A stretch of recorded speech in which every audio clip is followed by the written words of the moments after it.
we have to look at it that way at some point in order to reinvent, to recreate, to feel good again, is that we can say, what's possible?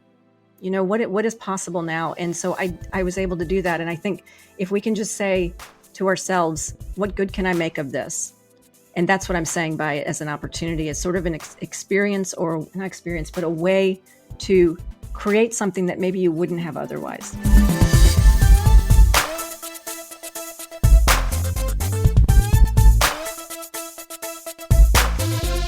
The Interludes podcast, a Pure Lighthouse production. This episode is brought to you by our brand new website, purelighthousemedia.com, home to the eBook, A DJ Saved My Life, where the ABCs of podcasting and the personal memoir come together perfectly. If you want to start your podcast, schedule time with me, or buy merch, which includes the ebook, please visit our fully remodeled website today. And now, all the way from the south side of Chicago, give it up for your host, Val, the Voice Johnson.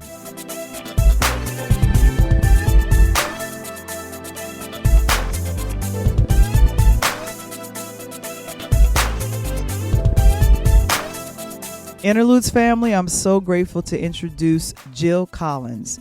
She's someone I met on Clubhouse a couple of years ago, and I've been really enjoying her YouTube channel, Jill Collins Connections. Here's our interview. I'm so grateful to have a phenomenal young woman who is a coach, a creative entrepreneur, and I like to call it a fellow podcaster with a great show, Jill Collins Connections.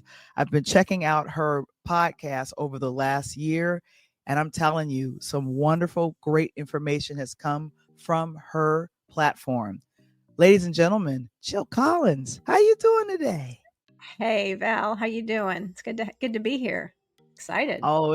I'm excited to be here too. It's 2025 and I'm grateful for the new year, but most importantly, I'm grateful to be able to have you on, as I've been thinking, oh my goodness, this is someone that I would love to have on my platform. Like, I like to know a little bit more about your background. Let our audience know, who's Jill Collins? Share about your journey and how you transition from facing personal loss and career reinvention and becoming a life coach right now, what you're doing. Yeah. Well, things we always say that you got to turn lemons into lemonade. And I think I did that. So, or turn your mess into a message. And I guess I'll start here. Thanks again for having me, Val, and everyone's lovely to be here, and grateful for you all to take the time to listen. It's a little over 8 years ago, my husband of 14 years suddenly passed away. And it really took me back, and I was just aback. And it was as anyone, because it happened in an instant. It wasn't like he was sick or had an ailment. He was very healthy, we thought. And so I had a lot to deal with, in the sense of just, we spent every day together all the time. And so he was retired, and we were living a great life and living between two places. We had two homes, one in St. Petersburg, Florida at the time, and the other one where I am right now, my place in Buenos Aires, Argentina. And so we were traveling back and forth doing things. And he just went out for a run one morning, like he always did. He was very fit, very athletic, and just collapsed on the path and died instantly of a massive heart attack. And so it was just such a sudden thing. I often ask myself, is it easier to lose someone when you know it's going to happen versus when you don't know? And I don't know the answer to that. Sometimes I think it's easier when you don't know, but it goes either way, because you can't say goodbyes. So for me, it took some time. I had to and I'm so understanding of people, women especially, that are midlife. I was 45 when he passed, and it was such a I don't know how to say it. I think I have such an understanding of people and how they grieve, and everyone grieves differently. And I think anyone who judges someone who, for the way that they're grieving, hasn't grieved, because there's just no right way to do it. And so I want anyone who's going through loss right now, whether it be a job interview, maybe a breakup, or job interview, a loss of a job or career change, or anything, a partner, is to be kind to yourself, because grief is just something that we go through, and we have to go through it. And I think the mistakes that I made, I wouldn't say mistakes, but the way that I coped is I didn't deal with it. And I just stayed incredibly busy. And all my friends jumped in. I came back here within about less than 2 weeks, a trip we'd already planned to come back to Buenos Aires. And my friends just wrapped their arms around me, hugged me, and kept me busy. And I was out partying like a rock star for about 3 months straight, where I could come home drinking every day and passing out in bed at night, and just didn't want to feel the pain. Didn't want to be alone for a second, and sober, I should say. And by the way, I haven't had a drink in 5.5 years now, so I'm very happy about that. But it's been a journey, and so for me, at some point, I just always thought, there's got to be something I can do with this. Whenever there's something bad that happens in my life, or something that I've learned, a lesson, or even a good thing, right? If you go to a movie, you always want to share it with your friends. You've got to see this movie. It was awesome. Or when you have a mistake, you want to tell people, what, I got ripped off. I've got to tell you, don't let this happen to you. So there's always something innate in me that I've got to share. And that's why I have this podcast called Jill Collins Connections, because I'm connecting people to other folks and people that I've met that I think are doing incredibly amazing things in this world. And I want you to see it as well and hear from them. And so for me, when this happened, I said, okay, how can I help other people who have gone through or going through what I've gone through? And every time I'd make a mistake, or I'd see something where I could have done differently, or things that I became aware of, I said, okay, how can I share this with people? And it didn't happen immediately, but it did start to show up for me. And to me, I just can't let anything like that happen in vain, like where nothing good comes of it. And so I just said, okay, I need to, maybe I need to start coaching. And actually, I started a matchmaking service first, because I started dating again, and I realized what a mess it was. And I said, okay, using the apps. And so I started a matchmaking service here, and it was quite successful. But I realized quickly that it wasn't so much about giving people matches, they needed coaching on how to be successful in their relationships. So I started getting coaching certifications, and I never dreamed in a million years before Ed passed that I'd be doing this. It wasn't ever on my mind. I thought I'd be maybe in politics, or like I was, or maybe speaking, which I do speak to groups, but to be coaching, I thought, wow, okay. It didn't happen immediately, but I think my influence of being in the Tony Robbins world as a Tony Robbins Platinum partner, and seeing others in that space, really inspired me to do that. And so that's kind of where I got started, and I started to reinvent myself. And that's what was your initial question, is how do you reinvent yourself? And as I say, it's never too late. Never too late. Don't ever say I'm too old. I don't have enough money. I don't know the right people. Whatever your excuse is, it's always time, and you can always start something. And I'm living proof of that. And I've seen so many other people, and I've helped so many other people transform and see something good in their lives, or something that they really always wanted to do, but they were afraid to see, or they didn't think it was possible. And that's my whole passion and mission in life, is what I do today. So I'll leave it there. It was a long intro, but. Oh, but that's what I was drawn to your story when I found out, number one, about your husband passing, and sorry for your loss, but definitely just kind of that, well, this is how I cope with it, but now I reversed it, and now doing something different. And for myself, I'm thinking, I was kind of giving that advice to Val, make sure that you go through grief recovery. And I was thinking, I don't need that. I don't want to, I didn't do that for my dad. But when I went through that process, and I'm glad I did, because I was in it about 6 to 8 weeks, and then the pandemic happened. So I don't think I would have been prepared for the pandemic if I hadn't started grief recovery, just literally 6 to 8 weeks prior, before everything shut down. So I'm grateful. Wow. Your story of turning loss into strength is so powerful. What advice would you give women who are currently in the season of grief or transition, either from a job or from a relationship, or even a loss of a child?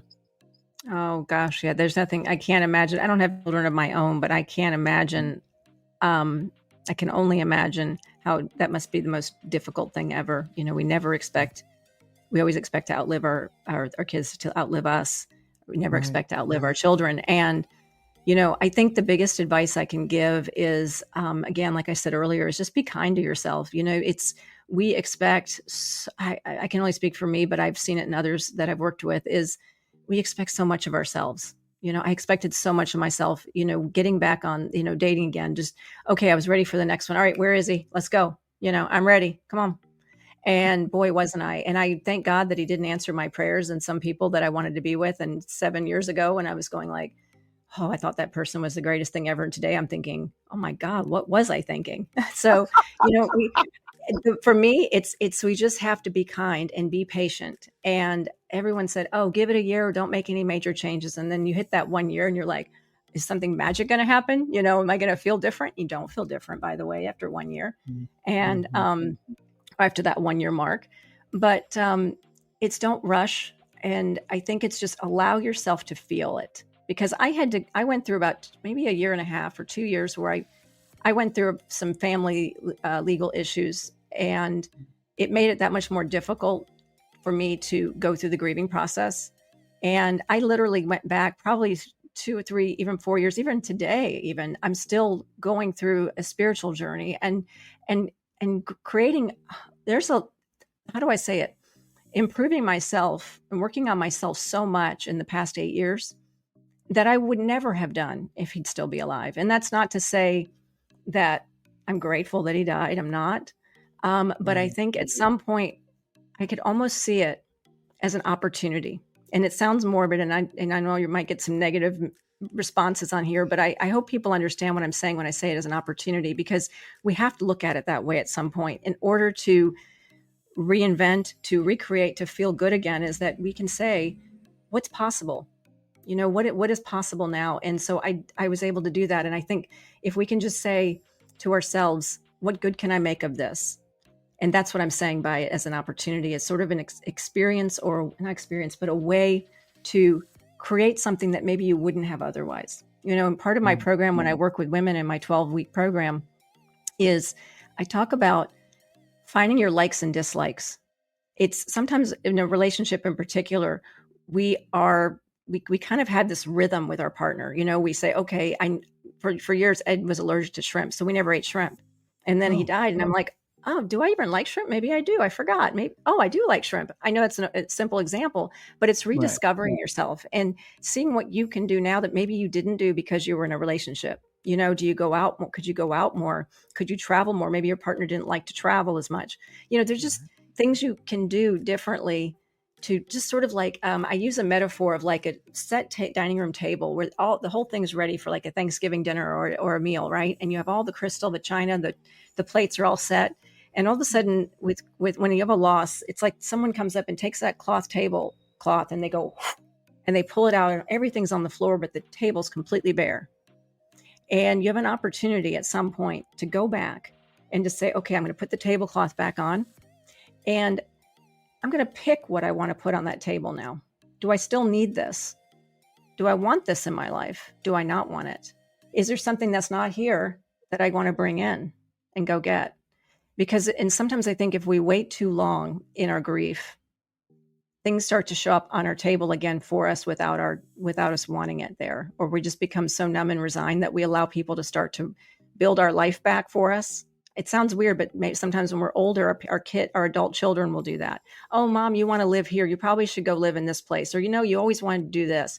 And before you know it, if you're just agreeing to things and people moving around in your life, it could be investing. It's a big one. I teach personal finance and investing is, people making decisions for you. At some point, we have to pull our bootstraps up and say, okay, you know what? The big girl panties, I gotta get up here and I gotta do some stuff. And so for me, it's just that it's creating the life and building it intentionally again, but just taking the time too, and don't make any decisions. True. I agree with that. But trust yourself. Trust your intuition, and you'll know when you're ready, and feel it. Allow yourself to feel that grief. Allow yourself to cry. I sure didn't do that for a while. I got stoic. I was like planning, and I'm like, all right, so what do we have to do next? We got to plan this. We got to do that. At the funeral, everybody was walking in, and I'm like, oh, it was like I was at my politician, Val, so nice to have you here. Ed loved you so much. He talked about you often. That's how I was being at the funeral, and wow. The kids are breaking down. Everybody's crying. And I'm like, thank you so much for coming. It's just like, I was like, so it's just everybody does it different. Anyway, I'm rambling a little bit and getting off track, but that's the idea is there. Yeah. We'll be right back after a word from our sponsors. Hey everyone, this is Val the Voice Johnson, and since it's February, Black History Month, I want to take a moment to celebrate a remarkable individual whose contributions have greatly impacted how we move in the streets today. Garrett A. Morgan was an incredible inventor and businessman. Born in 1877, he revolutionized traffic safety with his invention of the 3-position traffic signal. This device, which added a warning position between stop and go, was a game changer in reducing accidents on the roads. You know, the first time I heard about Garrett A. Morgan was actually on an episode of A Different World featuring Kadeem Hardison as Dwayne Wayne, where he was teaching that fact to 2 kids called Crisscross. That episode was such a memorable moment, and it really brought Garrett A. Morgan's contributions to life for me. But Morgan's ingenuity didn't stop there. He also invented the safety hood, a precursor to the modern gas mask, which saved countless of lives during emergencies. He was a trailblazer whose innovations have left a lasting legacy. He was a trailblazer whose inventions left a lasting legacy. Thanks for tuning in for this Black History Moment with the Interludes podcast. I'm Val the Voice Johnson, and this is the Interludes podcast. And now, back to our show. No, but that's a visual. I'm a visual person, so I literally saw you setting up the table, dressing the table, and I think a relative of mine, that's her business. She goes and she sets tables up, and she's what do you call it? Event planner.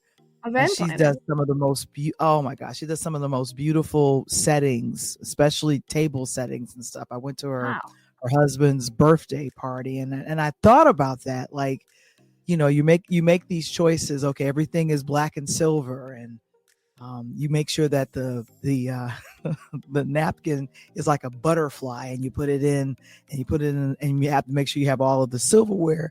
And I'm thinking about all of these things were set, and then someone comes and rips this the tablecloth off of that table, and I visually saw that, and I've thought about, for myself, I've never been married, but when my mother passed away, it felt like that, and I had to kind of deal with the collateral damage of her death, with losing my job and then losing my friends and then my church community, because I had to relocate from where I was to where I am now.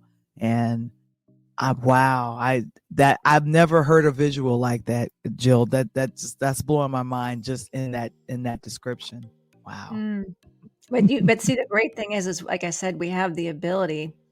You know, sometimes we're just so numb. I'll tell you, and this is something I work with clients in the beginning, is this idea of, if you just getting one win sometimes during the day when this first happens, it's like taking a shower for me was huge. You know, it's like, I took a shower today. Wow. Okay. Winning, you know, or I did a load of laundry, winning, you know, and so it's like, sometimes we can't take on these big tasks that everyone's trying to say, you got to get this done. You got like most stressful things anyone goes through. And you went and you did a move. I mean, that's terrible. It's terrible to have to go through that. And I'm sorry you did. And lost your friends and your community and everything in the process, because that's traumatic. But at the same time, it's like getting that opportunity to say, you know, it's sort of like you get to imagine, again, it's like having a blank canvas. It's once you're able to kind of see a little bit of light, you know, coming through the clouds, it's blank canvas. Like, what do I want my life to look like now? Right. If I could do anything, that's how I would start. Is if you could do anything, what would it be? And then you get to say, okay, well, I've always wanted to be a singer. Okay. Can you sing? Have you taken classes? How do you feel? Have people told, you know, and then you explore the idea. It may not be that, but just giving people an opportunity to dream for a minute. And from loss, we think we're trapped, or we think it's too late, or we think, oh, well, I'm stuck in a situation now. You know, we contract. We naturally feel like we have to protect, and we get smaller and we contract. But if we can see that blank table, all this really nice stuff still on the floor, by the way, it's not messed up. There's no food there. It's just plates, and plates aren't broken because this is the metaphor. But and we go, wow, what do I want to put back? Or do I like any of this stuff? Maybe this was picked for me. Maybe this was my husband's china and I didn't even like it. Let me get some new china, So you get to decide all that. And that's the fun part is like when we get that light, go, huh. And then you have that or blank canvas. If people are artists, they might like that metaphor better, but it's, what kind of paints do I want to use? What colors? What medium do I want to paint? Do I want to draw? Do I want to sculpt?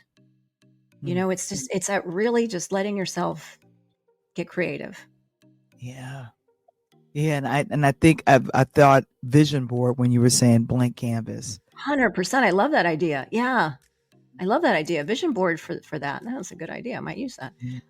Yeah, but that's a really good idea. It's that really getting that, just seeing what's possible. Again, because I think we just end up getting really scared and we get small and we just want to hide. Isolate is a big one. People isolate a lot. Yeah. And I really encourage people to get in community. I know we have this great community. We met on Clubhouse and that really helped all of us so much in the pandemic years and year or so, whatever it was. And, it's just finding a tribe and especially during loss. And if you're isolating right now out there and you're maybe addicted to something, I'll confess, I'm addicted sometimes to this phone. I had to delete all my games off my phone because I was playing with my phone. I'd get on there for a minute and I'd get on a call or I'd start watching a video and I'm ADD. So I'm like, oh, I can't just watch a video. I got to play a game at the same time because I got to do two things at once at least and drink a coffee and maybe I don't know what else. Right. And so I'm doing all this at the same time. And I just said enough. And I found I was isolating myself because it was giving me a dopamine hit that I needed. And I would go for hours and sit when I had other projects to do that I enjoyed doing too. But for some reason, this was stronger and it gets worse. And so if any of you are isolating, reach out to someone, and if you don't have anyone, but reach out to me, reach out to Val. I know we have great communities we can connect you with. I have a women's group, a community, Midlife women's group that we meet every week on Zoom.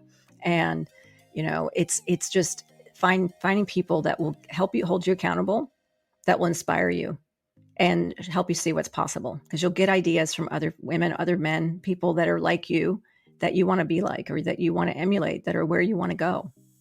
And so isolation is a tough one. And it's just making a conscious decision like I did that one day. And I just said, you know what? The only way to get out of this is to delete all the games.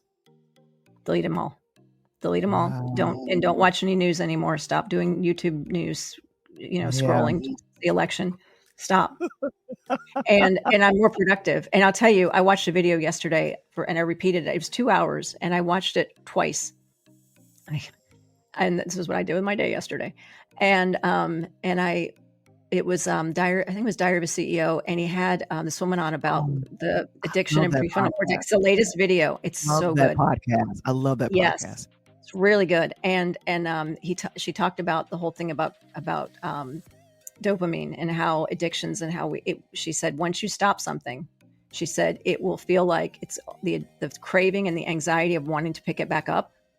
Like if it's shopping, if it's getting on anything you're doing repeatedly that is taking over, it may not impact anybody else. It may not be anything like a drug, like that we recognize as drugs, but it's something like that. And it's taking over. And she said it will feel like it's worse the first 2 days. Like it's going to always be a craving. You're going to feel the anxiety of wanting to do it again or pick it back up. But she said, if you give it 2 weeks and then a month is when it completely clears out. And she said, surprisingly, because she was addicted to romance novels. And she said, after that, I felt more alive and more present and more excited about what I was working on than I did before I was even doing that. So you got to give that time. But sometimes we need someone to help us hold our hand along the process, or someone that we can call and say, hey, I didn't do this today. Can I check in with you and let you know? Or if I'm feeling like it, I need whatever works for you. Find your little hack that's going to work for you. That'll help you get through that. Anyway, that was my little on isolation, because I think it's such a big thing we're dealing with right now, especially in midlife. Yeah, very much so. Now you've mentioned so much. I want to make sure that I go back to what I heard, and then of course, definitely how we met. We met through a platform called the House of Creativity, and Delano and Monique Lisa, they created this platform, How did you know them? I know you know them before the platform. What's the connection? I did not know them before the Did platform. not? Nope. Wow.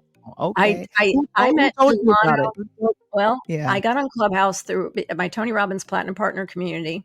Hmm. There were a couple of them that got on Clubhouse, and I remember it was like New Year's Eve or New Year's Day, and I opened Facebook in 2021, Hmm. and someone in Facebook in the group said, I have an invite I can give away to Clubhouse. First one who responds gets it. And I'm like, I don't even know what Clubhouse was. I'm like, I'll take it, you know. And then he goes, it's yours. And I'm like, great. So then I go into Clubhouse, load it up. And by the time I got in there, I already was accepted. Someone I didn't even know. Remember back in the day where it said who invited you or who your sponsor was or something? Right. Somebody Right. had already done it for me. And I to this day don't know who that person was. So I didn't need that one. But I got in on New Year's Day. And ironically, Monique Lisa's Johnson's, her first day was the same day. We didn't know each other then. So one of the platinum partners was like doing these rooms, Scott Martin, talking about groundswell in marketing. He's amazing. He's one of the best. I've interviewed him on my podcast and on YouTube. And he talks about branding and everything. And he goes, hey, I'm doing this room. Come join us. And so he used to mod me, and I learned about modding. And then I met a guy named Chris Delaney there. And Chris and Brendan Kumarasamy, who's I also interviewed him, and some other people were doing this evening room every night. And because there weren't many rooms in there weren't clubs then, there were only rooms. They were so crowded. And so Scott was in there. Somehow I got to know some of them, and they started bringing me up, and Delano would be on those stages. And so I got to know Delano a little bit because I was modding at the same time. And I don't know, then I heard Delano was doing a morning room. I started jumping in his room with Monique, the House of Creativity. And that's how it all started. That's how I met Delano. And again, you have to, for those who don't know what Clubhouse is, it's an audio only app. So you're looking at just like postage stamps. It's like a live podcast, but in real time. And I don't know these people. I just see a little postage stamp, picture of the person. Hmm. And so that's how we got to know each other as well. You've had some wonderful, wonderful guests on Jill Collins Connections. Recently, you spoke with Barry Shelby. I think he's a relationship expert on your show, 5 Hidden Secrets to Heal Grief and Get Your Life Back. And he states very plainly, don't give up on everything. You even said that it's not too late, especially when it comes to personal or romantic relationships. What advice would you give the mature single like myself and someone who's never been married, who wants to start back dating and might be afraid to do so? What advice would I give for someone who wants to get back on date? I would say first you have to love yourself. You have to really be confident and love yourself, and just know your value and your worth. Because when we go out there, if we're on this, we're feeling desperate and we feel like like there's scarcity, there's not a lot of opportunity out there, we're going to settle. And to me, the number one thing is don't ever settle. In my life, as I said, I started to say this, and this is a good time to bring it up, is for me, as I was dating over the past 7 or 8 years now, is every time I was dating someone, and I've dated a lot, because I'm research, but let's call it research and life lessons. But but it's like every time I just said, you know what, he's not quite right. It's just something, not it. And it's like I just knew, Jill, if you can just wait a little longer. I knew that if I kept growing and I kept getting, like, developing myself and learning to love myself even more, that as I grow and expand, the quality of candidates that I attract are better. Does that make sense? Because if we're broken and if we are in scarcity and we're afraid and we are feeling low about ourselves, we're going to attract that. And it's nothing mystical or magical or whatever. It is just truth. And like I said in the beginning, is when I was dating my first year or two in, I was attracting low quality. I wouldn't say low quality, but people that were not available emotionally. Right. And it, because I wasn't. And I thought, oh, I just want a guy who's just, who's successful and secure in himself, fit, healthy, going to be loving and yeah, that's what I say. But my big thing is, who do I need to be to attract that? And that's where the real work is as soon as I am like the person that I imagine. I always say, make a list. I have a program called Dating Like a Pro that I've worked on. I've done group coaching with this, and I have the program you can buy on its own. But you can work with me on it as well. But it's the idea of make that list of what you want, and then circle the ones that are really important to you, that the ones that deal breaker, that you have to have, the musts, right? Because sometimes you say brown hair. Well, you know what? Okay, would you be okay if they had light brown hair or blonde hair? You want to kind of get serious about which ones are non-negotiables for you. Mm-hmm. And then you go in and you say, okay, I'm not going to waver on those few.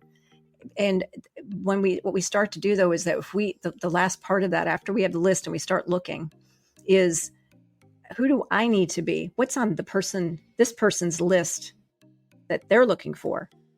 Am I unhealthy? Am I staying out late? And if I don't want a drinker and I want someone who's spiritually aligned, or they're, emotionally high EQ, am I out partying every night and drinking and isolating and feeling sorry for myself and in victim mindset?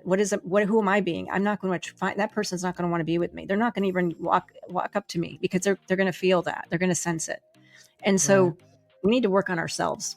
And I'm not saying don't date. I'm saying it's always great, because even when I think I'm like ready and now I've worked on myself so much this year, and then you get into a relationship and it's like you're in the live lab. It's like in real time. And even though you think you've conquered this one issue, it's like, dang, it's like, there it is again. It's something I need to work on. And you're always working on yourself with your partner and on your own when you're with someone in relationship, which I'm in one now, but it's this really, who do I need to be? That's the secret sauce to this whole thing, is who do I need to be to attract this awesome person that I've figured out in my head that I think is out there that I want. Wow. Yeah. Oh my goodness. And lastly, where can our audience here at Interludes can connect with you and learn more about your coaching, podcast, and midlife mastery community that you talked about a little bit earlier? Yeah, sure. You can go to my Instagram. I'm on LinkedIn, Instagram, TikTok, all of them. And it's all at I am Jill Collins, all of them. And also I have a website. We're working on editing it right now to get some more things there. But the best way is send me a DM on Instagram. I'm on Instagram mostly, more than any other platform. And then we have a website, one that I'm also updating. That's jilllifecoach.com. that we're going to be using for my coaching services. But in my podcast, most importantly, too, is YouTube, and it's Jill Collins Connection. So you can find me there and all the great interviews we've talked about. I want to get you on there, Val, and hear your story, too, sometime. That would be phenomenal. And like I said, it's a real honor to have you here with the Interludes podcast, because, like I said, in my mind, we're all creative entrepreneurs, and to take our stories and to make it into a way to help others is a beautiful journey. And so thank you so much for sharing yours with us. My pleasure. As Jill always. Jill Collins, ladies and gentlemen. Woohoo! Woo, thank you, everyone.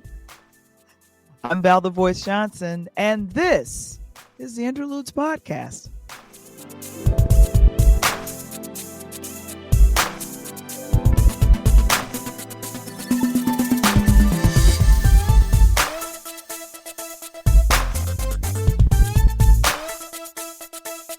The Interludes podcast. Original concept by Valerie Johnson. Sports segments for Talk on Tuesdays, produced by Coach Tony Thompson. Original intro and outro music produced by Kendall Nesbitt. The Interludes podcast, a Pure Lighthouse production. This episode is brought to you by our new website, purelightHousemedia.com, home to the book, A DJ Saved My Life, where the ABCs of podcasting and the personal memoir come together perfectly. If you are interested in starting your podcast, schedule time with me, or support the platform by buying merch, which also includes the book, by visiting purelightHousemedia.com today.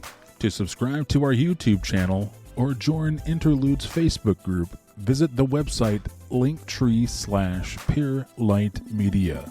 That's linktr.ee/peerlightmedia.